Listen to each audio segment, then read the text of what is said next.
Hello, everyone, and welcome, big welcome to another episode of Getting Hammered. I am Mary Catherine Ham, your host. I'm here with Vic Mattis, my co-host, who's having a giggle fit right now. We're going to find out in a minute why that's happening. But there's a lot of news, okay? There's some hot stories from Hotlanta in the Trump trial down there, where Fani Willis stands accused of all sorts of nonsense. So we'll talk a little bit about that. That's breaking now. We have a Biden update on his special prosecutor woes. We have some stories about remote school, because wouldn't you know it, the pandemic was not the end of that. And a well-known scammer rears her head once again. So we will talk about that. Also a Kelce update. You guys want to hear this one on sportsmanship. But before we get to that, Vic, how's it going? Are you laughing at the testimony going on over your shoulder? Hello, Mary Catherine. No, although I have been fascinated by it all day. I haven't seen this much trial coverage at this level, where with the wood panel background since OJ. Yeah. You know, I mean, it's sorted. It yes, is. Fani Willis, I'll just give the brief synopsis. Fani Willis is the prosecutor in Georgia going after Trump on, I think it's RICO charges related to the election. Okay. We've talked about it before. Fani Willis hired for that investigation a man with whom she had a relationship, an extramarital relationship. His wife then, as part of her divorce proceedings, revealed that she had this relationship with the prosecutor she had hired and paid many hundreds of thousands of dollars. It was further revealed that they took trips together and that she benefited financially from this relationship, which had not been disclosed. He's also maybe not qualified to do the investigation in the way that he should be. And then she might have also lied about it. So possibly to court. So that's where we are right now. And she and he are testifying. Wild out there. That's correct, Mary Catherine. He gets paid something like $650,000. And this is kind of a new experience for him. And they just want to ask, about the trips on Royal Caribbean, I think. Mm-hmm. They went on some cruises and paying for things. And so it's funny because when you look at the comments, people are saying, she's allowed to have a relationship. Leave these people alone. She's allowed to have a relationship with somebody. She meets she falls in love in the office. It happens to the best of us. Mm-hmm. And I'm like, yeah, but when you start commingling funds, that's an issue. No, Mary Catherine, that's not why I'm laughing. Okay. I am laughing because I should be outraged, really. Earlier, yesterday or today, people on social media have reached out to tell me that I really need to stop stepping on your lines. Oh my God. And I want to ask you, Mary Catherine, do I step on your lines and cut you off? I do not. Let me tell you something. Oh, sorry. I learned from the best, my mother-in-law.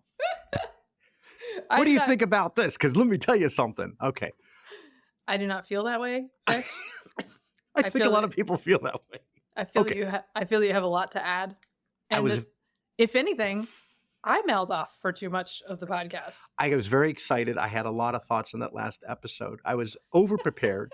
And so two things. One, I have an actual Post-it note here saying, don't interrupt. It's on my screen. And two, I thought, a couple people, I don't know. I don't recall myself having done this, right? I do the episode. It goes very fast, as you know, and then we're done. I said, do I do that? I can't imagine I do that at all. And so then I talked to my wife, Kate, to tell her what some of these people on social media said about I need to stop, I must stop stepping out. I said, can you believe these people? And she said, yes, you do that. She said, I noticed it on the last show. And then you know what else she said? I couldn't tell you because I cut her off. It's a pattern. It's a pattern of behavior. No, it doesn't bother me. I grew up with two brothers, very comfortable making myself heard, as illustrated by my years on the O'Reilly Factor, where it was very hard to do so. Although I will say when I first fight. Yeah, when I first started TV, I wasn't very good at it for these reasons. Because I am from the South, I spoke too slowly for TV. Wow. And I also was loath to interrupt anyone ever, because in public, you don't do that. I'll interrupt my brothers. But on TV, I felt like that was like, no, you can't. Now, I don't do it to a problematic degree on TV, but sometimes you got to do it. You just got to get your say in. And I also speak much faster than I used to. I was going to say it's really the other way around with most people on TV, because it usually is we're speaking too fast and they tell you need to slow down. The other funny thing is when you're having a conversation, you want to make a show conversational, like we're having conversation outside. We're at a party, we're having a conversation. But when you actually watch these interview shows, they're not stepping. They wait for the person to stop, and then they do the next question, and you don't really notice it, but that's how it works. So throughout the show and moving forward, you're going to see me do this. Anytime I feel like I'm about to cut you off, I'm just going to bite my knuckle. Okay. I'm just going to do this. Okay. I'm going to try. But that's all I had for you. Okay. And that I am now on day 4 of Power Press. Oh, nice. Look at you. And I have to say the hardest thing, the leg climb, which seems so silly. Because is that a mountain climber type mountain thing? climber. Okay, the mountain climber, because you have one leg sort of extended higher than the other. And all you're doing is tapping the leg as you move up. What is it about the tapping that makes it so brutal? I almost didn't make it up I almost didn't make it up the mountain. Yeah. You're going to be in the middle of that mountain. It was insane. Yeah. Okay. I also have this, maybe you can answer this question and then we can move on. I'm doing this thing. Once I get down the routine, like, okay, this is what all the things are I have to do, right? I understand about the hip raises and the side planks and everything else. Right. And then I'm done. I have a feeling your husband is like, okay, now I can go to real weightlifting now. That was just a warm up for him. I think it's safe to say. Oh no. No wonder I'm actually shrinking. Yeah, that would be his workout if like he's really in a pinch. Yeah. He can't leave the house. Right. Prison cell. He's got 2 babies to take care of, and they're actually physically on top of him while he's doing the push-ups. That would be his. I had that feeling. I said, I think I might have to do more. Okay. How are you? I'm good. We had a fairly uneventful Valentine's Day. The kids got their Valentines off to school. Nice. By the way, let me just put this out there for everybody. I give the worst Valentines at school. Okay. How so? Because all we do is a Valentine that is paper with no extra plastic nonsense and no candy. And my children sign it with love and they give it to all their classmates. There's a reason for this. Partly is it that I'm lazy? Sure. But the other reason for this, sometimes they're even homemade. I just slap stickers on some scrap paper. Okay? The other reason for this is because there needs to be a plastic crap from China truce. Okay? Because we're all exchanging it. Yeah. When none of us want it in our homes. No. Okay? So if I just say to the other moms, like, here's the deal. Mm-hmm. You know what I'm not going to give you? I'm not going to give you 3 fidget spinners and a glow stick that you have to pull out of your child's room next week and throw away under protest. Because, of course, if they see you throwing away, they're going to get very upset about it. I'm not going to do that to you. Yeah. I'm going to send them with a little bluey Valentine that says, heart you, and that's it. Okay? That's what I'm doing. And you know what? I got to say, my kids have adjusted well to that. They don't seem to be upset. Yeah. About the arms race that's going on outside of our home. Yeah. Kate was always convinced the candy bracelet, she didn't want the kids to eat. She was convinced it was made in China, like the actual candy is from China. I'm just saying, like, I haven't proven it otherwise. We got pencils, we got fidget spinners, we got erasers, we got pencil toppers, they have cut down on candy. And I would just say I'd prefer to have the candy because I can just steal that. Well, I like the candy with the messages. That's a lot of fun. I don't think they really do. Kids are spoiled. They don't even have candy hearts anymore. They don't do that anymore. Conversation hearts are not where it's at. Oh. Also, we took them out of school during the pandemic and none of them can read anymore. So we don't do those. Yeah. So anyway, that's my little part. Okay. Is that I have not given you anything you're going to have to remove from your child's room in a week and a half when you find it on the floor. America thanks you for that. I'm doing my part. No, I mean, it is a lot of junk. It is. It's like on one hand, it's generous, but on the other hand, there's 2 bags of stuff in their room. I find it interesting that fidget spinners are still a thing. They really are. Wow. Okay. You know what? It's not even fidget spinners. It's the poppers. Have you seen the little plastic poppers? No. So it's a little disc that has silicone that you can pop back and forth like a as if it were wrapping. Yes, bubble stuff. wrap. Yeah, bubble wrap. People like those. My kids like those, but we have a lot of them. So you just hear it all day. No, you don't hear it. It's quiet.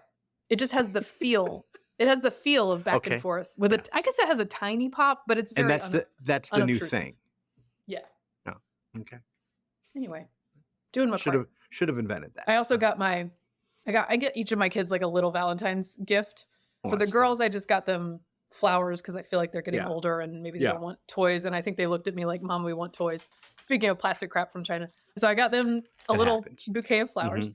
And then the toddler, I got her a pair of little mini oven mitts because she loves to play with my oven mitts. Oh, so I got her own little pair. And then the baby, they don't have a lot of boy type, and I'm being very gender normative. A lot of boy type Valentine's Day presents. So he has like a little collection of sea animal stuffies, and so I got him a little stingray. Well, I'm sure that he wouldn't have been like, "Hey, where's my Valentine's?" Right? No, he wouldn't. No, but that's you. And the oven thing, I got nervous. I thought you were going to say she loves to play with my oven. No, that's it. No, she doesn't play with Turn the the oven. gas on. Not yet. All right. Kate gave everybody these little look at this. These little caramels. Oh, those are cute. I know. I haven't had them yet because of my diabetes, but I'll have one a day. I think is okay. And as far good, it's made in USA. She wouldn't have done that. There you go. Okay. Well, we can start on the news.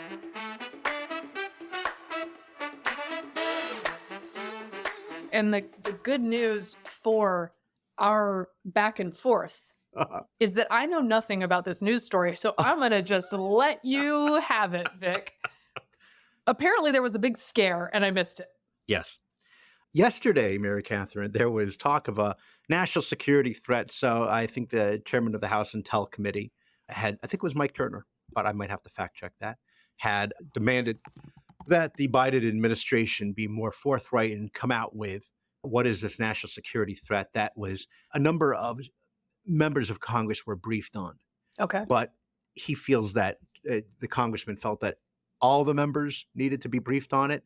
And, as soon as that happens, there's going to be a leak somewhere and then it'll come out to the press.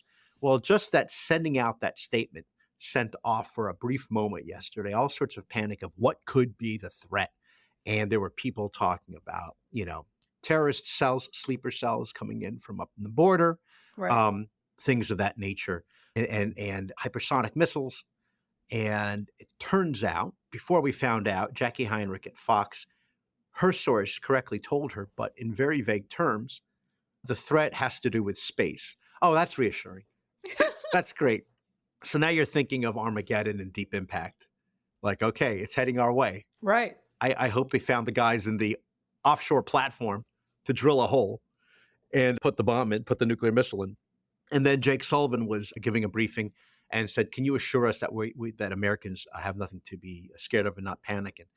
And then he said, well, I can't just flat out say they shouldn't be scared. And I'm like, something to that effect. That is a fantastic communications professional right there. It's the voice of confidence. So now everybody is all upset.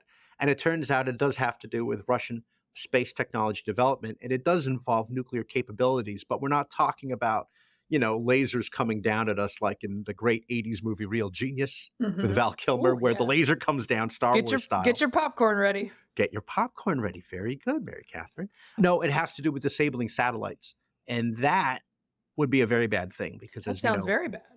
The only thing worse is maybe an EMP. I don't know. But if you disrupt the satellites, it throws everything off. And all I can think of is how people made fun of Trump for wanting to create Space Force. Yeah. Yeah. Well, remember, of course, anything with a Republican in space, they mock. So Star Wars under Reagan, this for Trump. But, it matters. By the way, this sounds like the plot of a 1987 movie. And it just so happens that 1987 is probably the year that our current president thinks it is. So we should... I was wondering where you're going to go with that one. So let's talk about him. Oh. Well, do we have anything else on the national security issue? Do we need any more briefing on this? No, that's where we are. We're obviously behind. We get protests in this country all the time for wanting to quote unquote militarize space, but it's not like the Russians and the Chinese are going to be like, oh, I guess we shouldn't either. Yes. So here we are. Yeah. All right. So the new news about Biden in the special prosecutor case special prosecutor report presented by Robert Hur, who was a deputy of Mueller appointed by Trump. Those are all his creds, just so you have them. And remember, in this report, he notes the president's inability to remember all sorts of things, including the year when his son Beau died. Okay. In the wake of that, Biden himself, Jill Biden, I believe a fundraising email went out to this effect that how dare her, this partisan hack, come after Biden about this traumatic event and quiz him about the date when everyone knows that people forget traumatic events. Well, it turns out, this is NBC News reporting, a lot of people have reported it. How in the hell dare he raise that, is what Biden told reporters in the White House press conference. But Hur never asked that question, according to two people familiar with Hur's 5-hour interview with the president over 2 days last October. It was the president, not Hur or his team, who first introduced Beau Biden's death, they said. Can I just say, I should have figured this out. I should have called this, because it should have occurred to me that this came from him, because he has an established pattern of bringing up the death of his son, Beau, either in conversations where he wants some sympathy and it's a way to deflect, sometimes in just like inappropriate contexts where he's trying to maybe connect with people, but often just sort of gratuitously and inappropriately. So I would bet he was feeling a little defensive in this interview, and he brings it up because it's his heartstring puller, and he says how, I'm sure he probably said, how dare you, in the transcript. Right. He has a penchant for this, as you know, talking about his son dying in Iraq and then having to clarify it was the fire pit, the burn pits. Which by the way, also is not established. Right. When he's talking to like the families of service members who were killed in or overseas. Yes. By the way, I thought for the first part of your opening on the segment that you were misgendering the prosecutor by calling him her. No. I'm like, there was a woman there? That's just his last name. Yes. No. Okay. Yes, of course. Robert Hur. The other thing is, based on more of what we've been reading, it seems like I was right. My suspicion was right that he remembers the day, but he didn't get the year right. So that happened. And of course, you have all these defenders now saying, well, you remember the year your loved one died? Joe Scarborough was saying this. I'm like, because it was recent. I think I do. Yeah. I think as time goes by, it becomes harder to remember that. But this is 2015. Yeah. So I don't know. And again, he brought it up. So, I mean, the point is that, he turned this around with his high dudgeon and was able to say, how dare you, sir, the whole thing. And people like to take his side on that and say this is inappropriate. Well, there's only one way to clear this up, as you know, and that is to release the transcripts. And apparently there's a real fight over that right now and over what's redacted, what's not redacted. And supposedly, according to media reports, it's a lot more freewheeling than we might think it is. It's not so much a formal thing. And boy, when that comes out, the day after the election. Pardon me, he's not going to appreciate this, but pardon me for misplacing the name of the Democratic congressman who's running against Biden. Oh, yes, Dean Phillips. Dean Phillips actually was on Meet the Press saying, not only should we see the transcript, we should see the video or recording. Well, that would do it.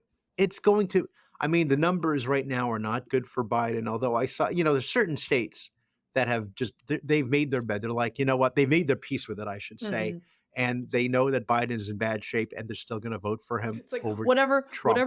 the section of Delaware is that's like the Villages, that's the Villages. No, through the roof for Biden over at the Villages, Delaware. There is a poll out for Maryland right now because it showed Larry Hogan neck and neck with the presumptive Democratic candidate David Trone. That's going to be a fun one. That's going to be a really fun one because then that's going to be a real race. But the Trump Biden race in Maryland is not close. I think Biden is pulling in about 55%. Yeah, so they're fine. Yeah. They don't think he can serve. It's true because on the one hand, a majority of Marylanders think he's not able to serve or fit, and on the other hand, a majority say yes, president. This is the thing, as I keep saying, both sides, partisans, don't want to admit that their guy is making this a tough call, but on both sides, their guy is making this a very tough call. I know there are people who will go, oh, I far prefer this deeply flawed, possibly non-compos mentis. Is that right? Yeah. I can't say the words correctly because I have an issue. Brain fog. Person over this, like, maybe slightly more vigorous but crazy person under many indictments. For a lot of people, it's going to be like, God, I'm not sure which form of insane I want. That's right. Although, again, I joke about, finding reasons for Trump's insane pronouncements. And again, the NATO thing, it's gonna scare those NATO countries into upping their defense budgets because they really think he's going to let it happen. I know. So, should we talk about, speaking of budgets, defense, such things? What is happening with Ukraine and Israel funding? Congress sort of did something, right? Like they did. Yes. The Senate was able to pass, I think, the standalone aid for Ukraine, Israel, and I think Taiwan. At the same time, Mike Johnson, the Speaker of the House, has already said that bill is dead on arrival. Yeah. So this isn't because it's not doing enough to fix the border. But they did have a bill that included border and the aid, but it was not enough. So I'm not sure. What they want is something that is crafted by Trump as president, but they don't have that at best until January of 2025. Now, I do think, even if I understand people's reservations about that border bill, I think you run into a problem when you say, for months, we will not consider this funding without an attached increased security border portion. Yeah. And then you get an attempt at that, and everybody goes, we will not consider it with that. Yeah. And so then they go, okay, bluff called. Here it is without that. And they go, no, we said we wouldn't consider it without that. What are y'all doing? It's no when this is what you get for the narrow majority where everybody has a say, and they're like, you don't have an enforcer. Yeah. So on the every member of Congress can make a difference here and sort of tilt the scales in potentially very bad ways, and add to that you don't have an enforcer like a Tom DeLay to scare everyone and whip them into shape, if you will, and get their votes. So that is a problem. But they did manage to impeach, as you know. Yes. Sorry, I didn't know if you want to jump there quite yet. No, Mayorkas. It's a thing that the House did. So things the House has done: impeach Mayorkas and oust George Santos, and we'll get to the follow-on to that story later. Man, they pick interesting things that they want to do. Yeah. So this one they succeeded very narrowly in impeaching Mayorkas, and then that goes to the Senate for a trial. Now, this is the first time since the 1800s that a cabinet member has been impeached. Yeah, I think so. And I think, look, based on how he's doing the job and obeying the law, yes, I think there's an argument for that. Oh, he's terrible. He's terrible. He's also serves the pleasure of the president and is doing the job the president wants him to do. Right. So once you get a new guy, if you were to get rid of him, once you got a new guy, he would do the same thing. Mm-hmm. Right? Right. Well, and you're not getting rid of, by the way, you're not getting rid of him. He's not going to be convicted. That's right. When I heard that he was impeached, I thought, yay, he's gone, because that's how it works. Just like there's a whole other step. Kind of, yes. You want to talk about dead on arrival? This is dead on arrival in the Senate, obviously. Yes. It's controlled by the Democrats. And again, it's the argument that he's so bad he needs to be impeached. And I get it. He's so bad. But as we mentioned on the last show, being bad at your job is not necessarily grounds for impeachment. Right. It's grounds for firing. But this is the kind of thing that, the House does. If you remember, over the span of many years, House Republicans managed to vote, or take votes, I should say, on whether or not to repeal Obamacare. They did that about 100 times, I think. And, I get it. They want to make sure their constituents know where they stand, even if it didn't happen. Hey, I just want you to know I was against it and I voted to reject it, but, my hands are tied. But I don't know. There's a lot of other things going on right now, and it'd be great to get. It's like, does anyone want to govern? Yeah. No, I think everybody wants to do. And people notice. People notice that they're not able to govern. By the way, I learned of a verbal idiosyncrasy I have the other day. that I had never noticed before. I just corrected it when I said this, but when I say the sentence that I just said, I would say, and that's a whole nother problem. Right. I don't say other problem. I say nother problem. No, that's a whole nother problem. That's a whole nother problem. And That's it never fine. occurred to me until like a week ago that that's not actually a word in the middle there. Nother's not a word. Another is a word. It sounds good to me, though. I like it. I think it's Southern. Or did you? Yes. I mean, you sound very familiar with it. Is it? It worked for me. It's a whole nother. A whole nother problem. A whole other problem. It's a whole other problem. I mean, I tell editors, sometimes editors will come to me and say, is it this way or is it that way? And I say, okay, ultimately, when in doubt, does it pass the sight test or the sound test? I mean, if it doesn't, well, so I wouldn't write it that way. Yeah. But I say that frequently. You wouldn't do apostrophe facing the left, nother? No, that's a whole nother issue. All right. Speaking of the next issue. The special election in New York 3, which we had did we preview that a little bit? I can't remember. Maybe. So it's in the suburbs of New York, Long Island, commuter area. Yep. This is an area of the country that has been going increasingly Republican. Oh, yeah. It's one of the only suburb areas that has increasingly gone red. Now, this is a very tough district with an established Democrat who has already been a representative in that district, was on the ballot. A very newcomer, Mazi Pilip, was the Republican challenger. Really interesting story. She was a refugee out of Ethiopia into Israel when she was young. She's an Orthodox Jewish woman, an Israeli American who served in the IDF. So like a lot of story to tell, compelling person. The immigration issue was front and center in this race, but the Democrat won. Now, we don't want to overinterpret special elections, but he won by like not a small margin, like 8 points. 8 points. Again, tough district for Pilip in the first place, but he was not an insane Democrat. Right. And to me, that says, look, in the suburbs, even ones that are the rare ones that are going a little red, even a time when the migrant issue is very front and center. Right. If you have a guy who says, I'm not crazy, I promise, as a Democrat, you might be okay. That might work. And he wasn't about to toe the line and try to defend Biden and his immigration policies and say, oh, it's really the Republicans' fault because they know who's been in charge, for the last 3 to 4 years. It is interesting with Mazi Pilip, Ethiopian, an Israeli by way of Ethiopia. Maybe I have that the other way around. And those two countries have a very close and interesting bond that goes back even before Israel's founding, as you know. Right. That's, I believe the Ark of the Covenant is actually secretly in Ethiopia. I don't know if you know that. There's a conspiracy theory about it. It got moved out before, after, I don't know, the sack of the temple, and it's somewhere in Ethiopia. That is one theory. No, it is unfortunate. Get our flag. Thank you. I know. It is unfortunate that she lost. She seemed nice. Swazi was redistricted out, I think is what happened. And you're right. He is a centrist. You know this obviously because in his victory speech, he got heckled by protesters accusing him of genocide. Right. So that's sort of where he stands now. It's going to be interesting, the position he takes on the border and votes regarding the border. He also had like $15 million behind him. Yeah.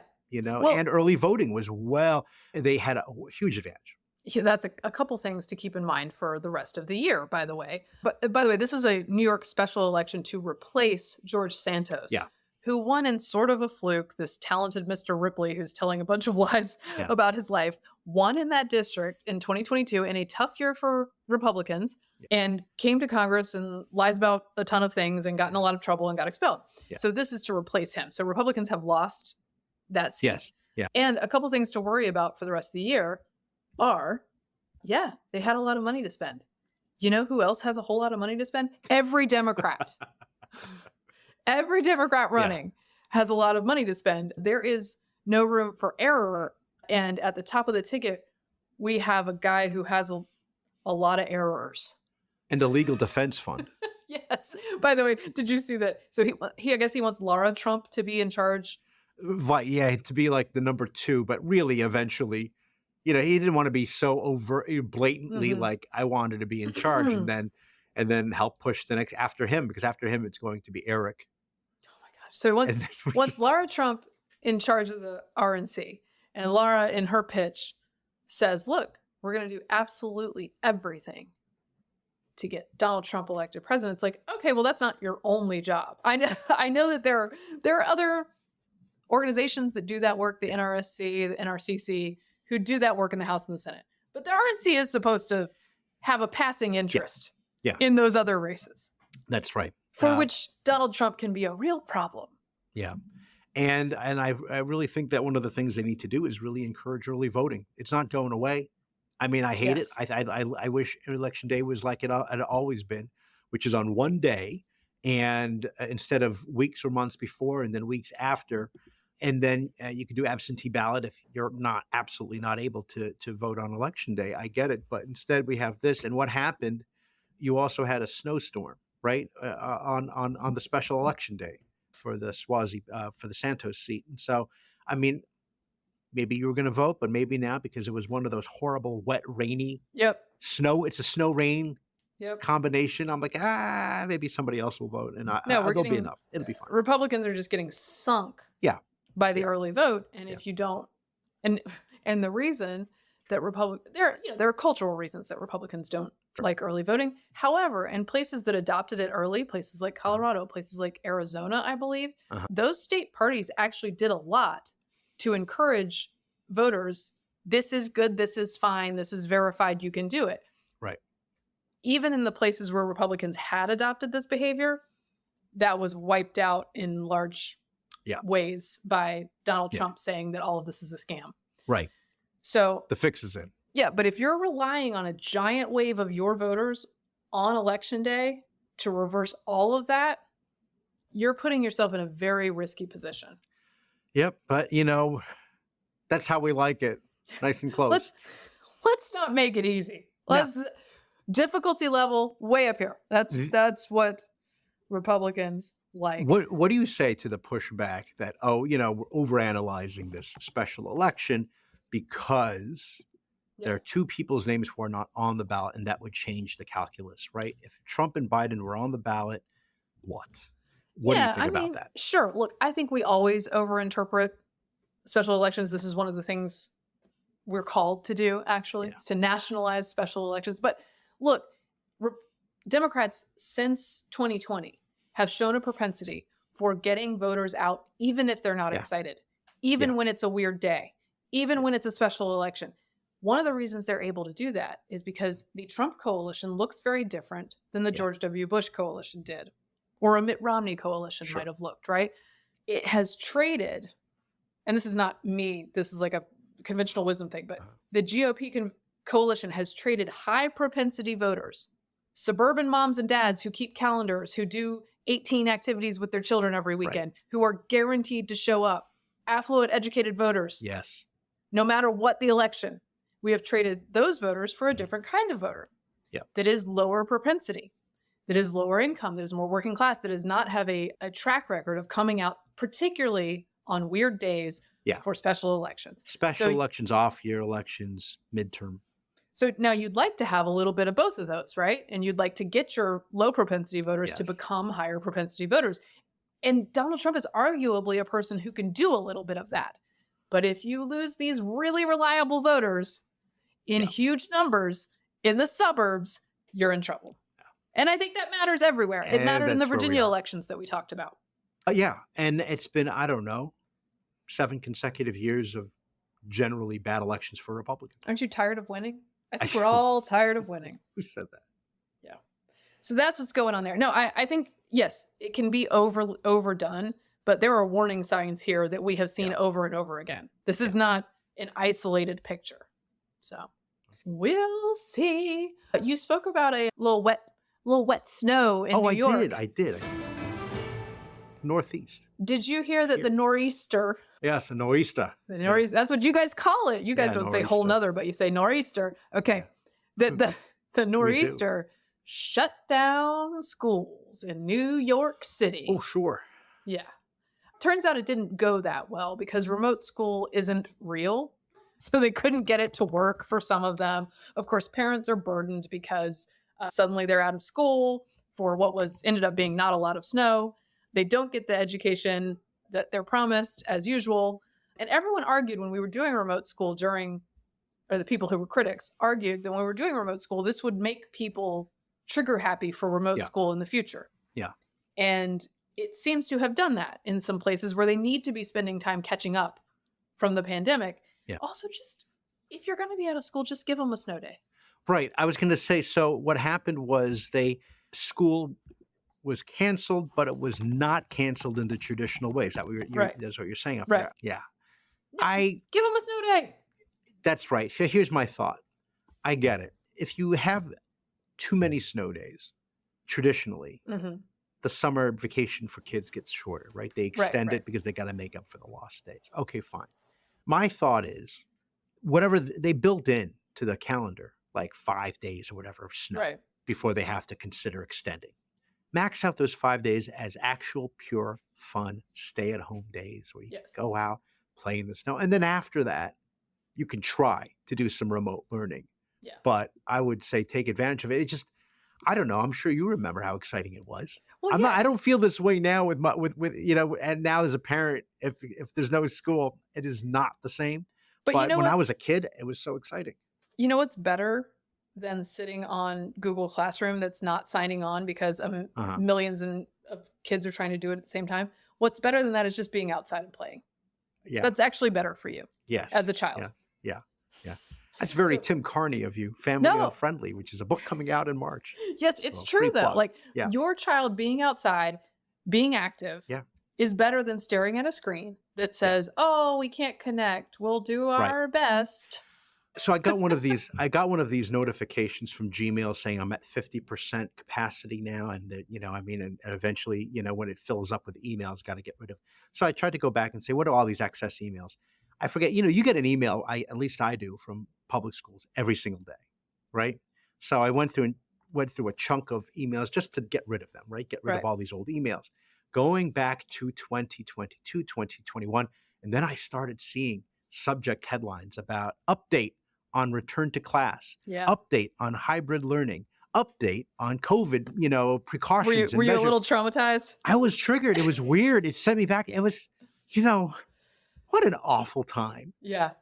And the idea that you can only go back twice a week because you can't have all the kids at the same time and don't talk while you're having the meal because of the distancing. Everybody, you can eat outside, but you can take your mask out, but not inside. And what is happening? And I remember standing outside waiting to pick up, my daughter from a hybrid day, and all the other parents standing outside in the sun with the masks and staying 6 feet apart. And it was sad.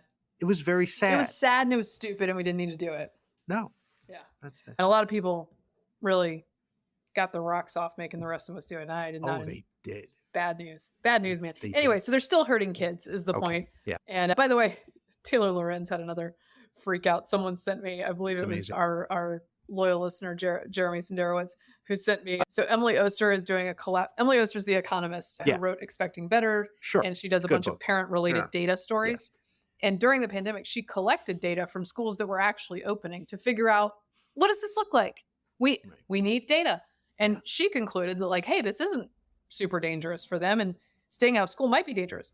Well, now Emily Oster, who is really a bard for the upper class, affluent, educated, anxious white woman parent, she's really, that's the demo, Vic. Okay. But did you say ageless?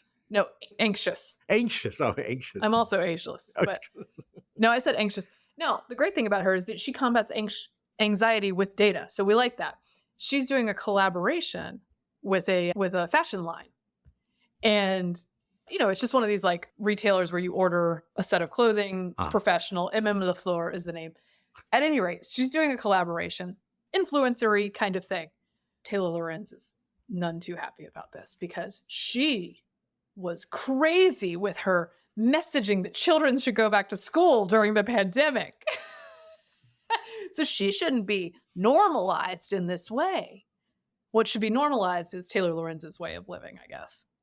Which is except for when you see the pictures of her hanging out with famous celebrities without her mask. Oh, yeah. Look, I don't think COVID is a problem at the parties she wants to go to. No, and with famous people, you can't get COVID from the famous, the rich and famous. No, if it's cool enough Yeah. You can't get COVID. Yeah. So Emily Oster is ultimately an influencer. She spouts extremely dangerous, inflammatory, and flat out delusional misinformation on COVID and other issues in order to amass attention and money. So this latest development is unsurprising. Okay. I don't always agree with Emily Oster, but the idea that she is inflammatory is insane. Yeah. She's so not. It tells you where they are, because the Washington Post also reported on the CDC's announcement that you don't have to quarantine yourself if you have COVID now in 2024, based on what they've seen. And I'm like, okay, they're a little late to the party, obviously. But then out of curiosity, I went down to the comment section, and it's all these people who are not only angry at the CDC, right, but they're even angry at Biden, and they're like, well, and other people like, hey, he hasn't taken, the recommendation yet. And they're like, nope, we know what he's going to side with the economy instead of all the people who are dying right now from COVID. And we should have never left the room. We should have never left our home. And kids should still be remote. It is amazing. And there are still a chunk of people, they all read the Post, but it's out there. Oh my gosh. And there's no convincing them. Yeah. All right. You know what else is out there, Vic? Oh boy. All right. This tweet buried the lead. Oh, Vic. It's amazing. Breaking news. Tucson teacher loses job over OnlyFans account. Okay, let's click on over, see what we can find. And you see this all the time. Okay, it happened. Inappropriate. Gotta go. Here's what we read in the lead. Rachel Dolezal, who now goes by Nkechi Diallo, lost her job with the Catalina Foothills School District. Dolezal was teaching kids as an after-school instructor. Dolezal was under fire in 2014. You guys will remember this probably, accused of misidentifying herself as Black while serving as the head of the NAACP in Spokane, Washington. I mean, it should have been a giveaway. Spokane, how many Black people are there? Spokane. Before resigning amid the backlash. She was a prominent civil rights leader and an African studies professor in Washington State, accused of pretending to be Black for personal gain. She later said, I think in interviews, that she felt like she just identified as Black. Yes. Diallo has a public social media page where she has linked an OnlyFans page that appears to be operated by her. Julie Fabarek, the district's director of alumni and community relations, said Wednesday in an email to News 4 Tucson, "We only learned of Miss Diallo's OnlyFans social media posts yesterday afternoon. Her posts are contrary to our district's use of social media by district employees policy attached and our staff ethics policy. She is no longer employed by the Catalina Foothills School District." I mean, way to make another entrance, girl. Way to make another entrance. I'll tell you what was great was the tweet from KVOA Tucson, because it has the headline. Yeah. And then the picture of Rachel Dolezal without saying her name. Yes. And people are like, say her name. But as soon as you saw the picture, you knew her from a totally unrelated news cycle from 10 years ago. And you're like, wait a minute, what? Well, and I thought, did they just slap the wrong photo in? That happens sometimes. There's an algorithm problem. Right. Nope. That was amazing. And it is also amazing that she has decided to double down, because she's now Nkechi Diallo. Like, the people she works with, I assume they know who she really is. Yeah. Like, girl, your name is Shara. Like, just like, yeah, just own it. Just go with Kristen. I don't know what it. Diallo is interesting, because the only other Diallo I can think of is Amadou. Yeah. Remember Amadou Diallo? So I don't know if that was intentional from her. I also like that she teaches after school. Right. I bet she does. Okay, and I want to offer this up, though, an NSFW warning to our listeners. If you want to look into the story, I believe they have pictures from her OnlyFans account, and it's pixelated, but it is not pixelated enough. Oh. And you can't unsee it. Okay. But she's clearly, here's my thing. She identifies as being Black. Aren't we supposed to then recognize her then? Well, so that is a tricky thing that people haven't really been able to give a solid answer to, is like, why don't we honor that about what she thinks, her transracial identity? Right. There's not really an answer for it. They just say that's not really a thing. I don't know where does she go from here, but I believe in her. I believe that you just keep your eyes open. 10 years from now, Rachel Dolezal will show up again as the president of the United States of America. Yeah. Run for office, might as well. And then last, we're going to close with a little update from my from our Super Bowl mini controversy. I don't know, a medium controversy, which was Travis Kelce, who I am inclined to like, being really nasty to his coach, Andy Reid, knocking him almost like a little bit off balance, yelling in his face. Which takes a lot to do, by the way. Yes. He and his brother, Jason Kelce, who I really like, have a podcast called The New Heights Show. And they had a discussion about this. And Jason Kelce, being a good big brother, said, "You're out of line." So let's hear a little bit of Jason Kelce telling him that. Broadcast showed you having a heated exchange with Coach Reid. So heated. People are all over this. I mean, I get it. You crossed the line. I think we can both agree on that. I can't get that fired up to the point where I'm bumping Coach and it's getting him off balance and stuff. I mean, let's be honest. The yelling in his face, too, is over the top. I think there's better ways to handle this. I love Coach Reid. Coach Reid knows how much I'd love to play for him. I'm not playing for anybody else but Big Red. If he calls it quits this year, I'm out there with him, man. He ain't calling it quits. Come on now. He's not. I immediately wish I'd have took it back. Coach Reid actually came right up to me after that, and he just let him know, "Hey, man, I love your passion. I got cameras on me all over the place, man." He's letting you know not to be like that. Just fired me up even more to go out there and get a victory for him, man. Big Red, sorry if I caught you with that cheap shot, baby. But damn, I love winning. I do like that he lets Travis go on to sort of explain yourself about what happens. But at the end, Jason has his mind made up already because he doesn't ask so much questions as he does tell him, "You did this. Yeah. This is what you did," as an older brother. And he notes just the yelling alone would have been too much. Yeah. And it sounds like Andy Reid was very gracious. And he also explained something to the effect, as we just heard about the TV, cameras on him. Even if the cameras are not on him, it's your coach. Again, unless this is John Voight at the end of Varsity Blues, where the team revolts. Right. Because I think a player died. It is not that case. It's just, I want to win so badly. Well, yeah, he does too. So just control yourself. Right.